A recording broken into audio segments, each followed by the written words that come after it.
This past Sunday, members of Early Rain Covenant Church were blocked from entering their worship building. With their leaders detained and facing jail, churchgoers decided to pray and worship outside. On December 9th, authorities in the city of Chengdu arrested prominent Christian pastor Wang Yi, along with his wife and 100 members of Early Rain Covenant Church. Authorities shut down the church and charged Pastor Wang with inciting subversion of state power. He and his wife could face up to 15 years in prison if convicted. Early Rain, like scores of other congregations, is outside government control as part of China's burgeoning so-called underground or house church movement. Appearing on CBN News' World Beat, Todd Nettleton of Voice of the Martyrs says this movement has touched every corner of China.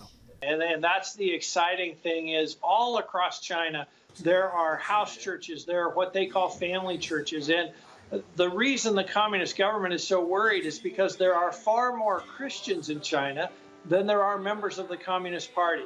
Nettleton says Beijing is waging a brutal and widespread crackdown to stop the growth of these unregistered churches. This crackdown, I think, is a direct response to the fear of the Communist Party leaders who see the church growing way faster than the party is. Mr. Yang, has China declared war on Christianity? Yes. Fang Wang, a leading expert on religion in China, says what started several years ago as a small government campaign against unregistered churches has turned into all-out war. The campaign was first experimented in Zhejiang province in 2014 to 2016. Now it has become a nationwide campaign. A campaign where authorities routinely target houses of worship, destroy crosses, burn Bibles, and arrest pastors. Mr. Fang Gong, who once predicted that China could become the world's largest Christian nation, says the government, headed by Xi Jinping, views Christianity as a threat to the party's long-term political aspirations. Christians are the remaining NGOs in the shrinking civil society in China. And under Xi Jinping, and the Chinese Communist Party is really trying to establish a totalitarian rule of Chinese society.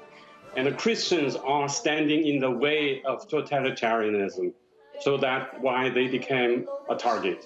Pictures shared on Early Rain's Facebook page claim to show that police physically abused some of those arrested after they were taken into custody. Foreseeing this possible arrest, Pastor Wang wrote a letter titled "My Declaration of Faithful Disobedience," with instructions that it should be published if he went missing for more than 48 hours. In it, Wang vowed to use non-violent methods to stand against Chinese laws he believed were against the Bible and God. "My Savior Christ also requires me to joyfully bear all costs for disobeying wicked laws," Wang wrote. "I am filled with anger and disgust at the persecution of the church by this communist regime, at the wickedness of their depriving people of the freedoms of religion and of conscience." Wang is no stranger to authorities. He was once one of China's most prominent civil rights lawyers and intellectuals. In 2005, he had an encounter with Jesus Christ and decided to convert to Christianity. He gave up his law career to pursue his calling as a pastor and started Early Rain in China's Sichuan province.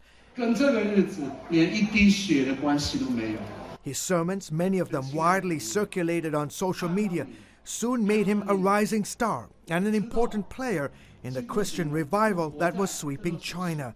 All that has come to a screeching halt with his arrest and the closure of the church. Still, members of his congregation vowed to keep meeting despite the risk of arrest. George Thomas, CBN News.